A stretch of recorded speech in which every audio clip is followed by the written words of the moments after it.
La cefazolina es un fármaco que pertenece a la extensa familia de los antibióticos y dentro de los antibióticos pertenece a la raza de las cefalosporinas. Y dentro de las cefalosporinas, la cefazolina pertenece a la primera generación, siendo junto con la cefalotina las dos únicas cefalosporinas que se administran por vía parenteral, mientras que la cefalexina y la cefradina se administran únicamente por vía enteral. Aquí podemos observar la estructura y conformación química de la cefazolina, prestando de nuevo atención al anillo característico de las cefalosporinas, es decir, el anillo 7 cefalosporánico.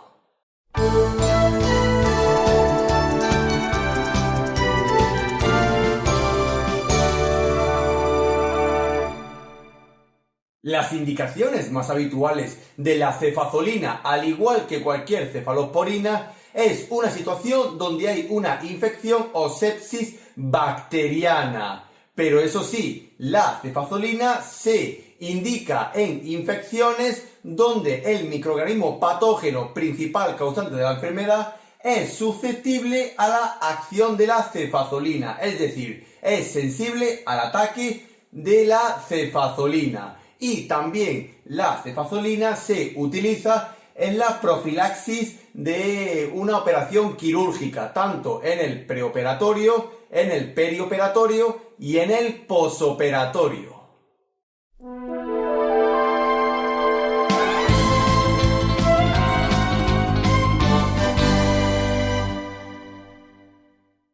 La cefazolina está totalmente contraindicada en la propia alergia a las cefalosporinas en general y deberemos de tener especial precaución en su administración a pacientes donde no se tenga claro el historial de alergias a antibióticos que presente, sea por ejemplo a cefalosporinas o a penicilinas, en pacientes que presenten colitis pseudomembranosa o que pueda haber un riesgo de desarrollarla. La cefazolina no se administra por vía intratecal, muy importante, y tampoco se debe de administrar en recién nacidos ni en prematuros, debido a la falta de estudios que hay de su uso en estas poblaciones pediátricas. Y también mucha precaución en pacientes que presenten insuficiencia renal, donde se requiere un ajuste de dosis.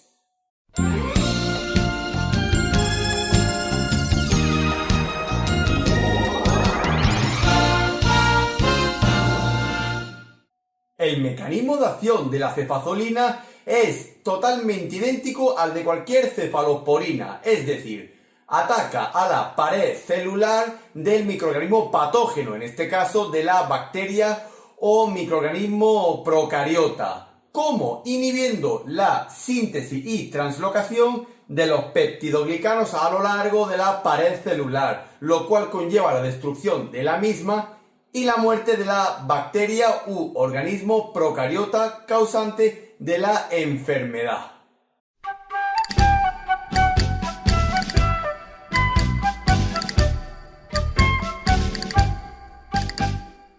La vía de administración más usual de la cefazolina es la vía parenteral, tanto de tipo intravenosa como de tipo intramuscular, puesto que la cefazolina se ha demostrado que se absorbe bien a nivel de tejido muscular y se suele presentar en el mercado farmacéutico y mercado sanitario en viales de una dosis de 1 gramo a disolver en la sueroterapia compatible.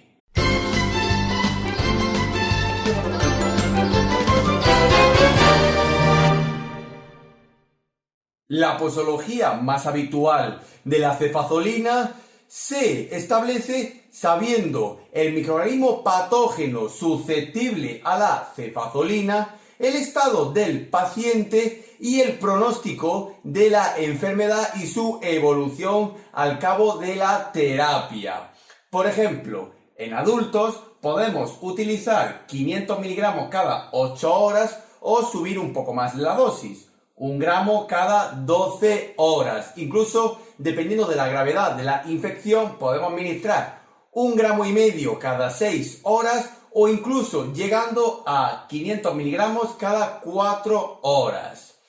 En poblaciones pediátricas utilizaremos una dosis aproximada de 25 a 50 miligramos por kilogramo cada 8 horas, variando esta dosis en función de la enfermedad que presenta el paciente pediátrico. Y finalmente, en ámbitos quirúrgicos y profilaxis de operaciones quirúrgicas, encontramos que en los preoperatorios administraremos de 1 a 2 gramos 1 hora o media hora antes de comenzar la operación. Y en los posoperatorios utilizaremos 0,5 a 1 gramo cada 6 u 8 horas durante 24 horas. Y en ciertas cirugías, como por ejemplo en la cirugía cardíaca o coronaria, podemos seguir utilizando la misma dosis durante 3 a 5 días si creemos que se necesita una profilaxis aún mayor de la operación y evitar el riesgo de aparición de enfermedades bacterianas relacionadas con la operación quirúrgica.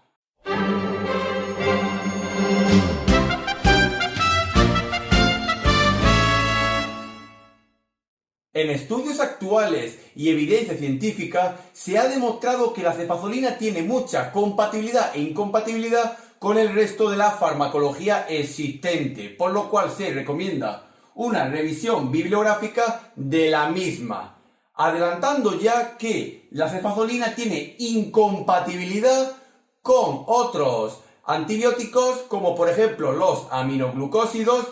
y los macrólidos, así como también tiene incompatibilidad con ciertos corticosteroides y con algunos bloqueadores neuromusculares.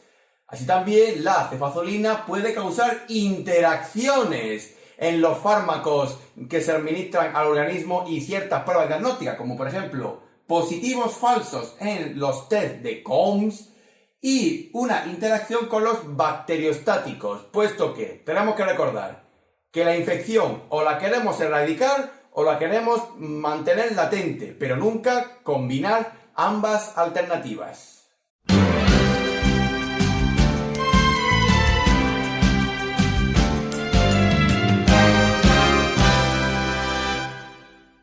Como todas las cefalosporinas, la cefazolina puede causar efectos adversos que raramente se presentan, pero siempre suelen ser los mismos. Algunos de estos efectos adversos son la aparición de alergia a la cefazolina y las cefalosporinas en general, dolor en la zona de punción y dolor general, la presencia de dispepsias y de diarrea, siendo esta última una prueba de una posible colitis pseudomembranosa producida por la proliferación y colonización de la cepa bacteriana Clostridium difficile, puede provocar insuficiencia renal, con lo cual siempre se recomienda un ajuste de dosis, puede provocar también flebitis, así como también otras alteraciones en la zona de la punción,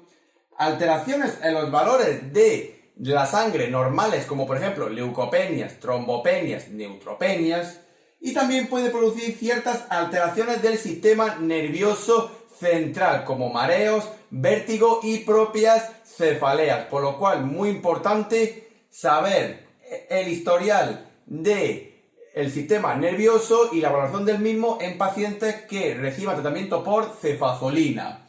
Y por último, en el embarazo y la lactancia, la cefazolina tiene categoría B, es decir, se puede administrar pero siempre valorando el riesgo-beneficio tanto en la gestante como en la lactancia, aunque se ha demostrado que la cefazolina, al igual que las cefalosporinas, se excretan muy poco durante la lactancia, pero siempre es mejor evitarlo.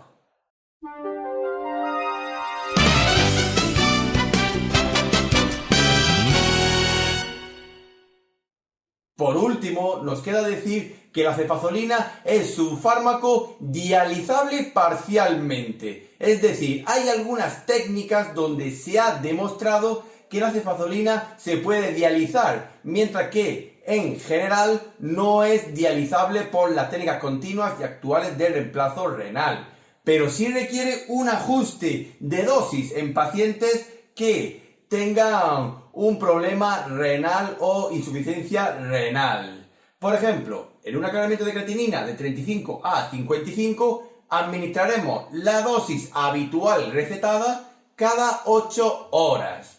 Si el paciente presenta un aclaramiento de creatinina entre 10 a 35 mililitros por minuto,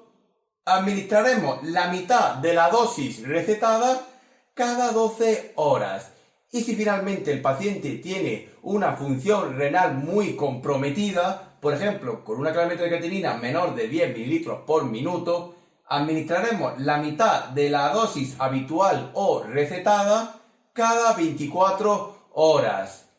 En los ámbitos quirúrgicos y operaciones quirúrgicas siempre hay que valorar la dosis más adecuada para administrar al paciente de cefazolina. Y también tenemos que decir que la cefazolina se suele presentar en el mercado farmacéutico y mercado sanitario con excipientes de declaración obligatoria, siendo estos la presencia de sodio y la presencia de lidocaína, especialmente en las fórmulas preparadas para su administración de forma intramuscular. Por eso, muy importante